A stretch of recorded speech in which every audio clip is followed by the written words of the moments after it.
Now this is one of the trickiest question which UPSC has asked about the constitutional amendment on one side and उनका major amendment क्या था। अब ये question तभी हो सकता है जब आपको थोड़ी कंसेप्चुअल क्लैरिटी हो और पता हो एग्जैक्ट कि उस अमेंडमेंट से क्या क्या चेंजेस हुए।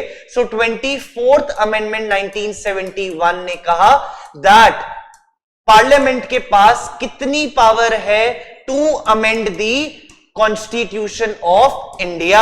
सो बेसिकली डिस्कस्ड कि पार्लियामेंट के पास कितनी पावर है to amend the constitution of India. और इसी के बाद आया था Kesavananda Bharati case 1973 which has introduced basic structure doctrine. So here this is third. Then 42nd amendment, we all know 42nd amendment made changes in the preamble of the Indian Constitution, added 3 words: socialist, secular and integrity. So that means here 3, then 4, then 73rd we all know it is Panchayati Raj. 73rd 1992 is Panchayati Raj system. 74th amendment is municipalities.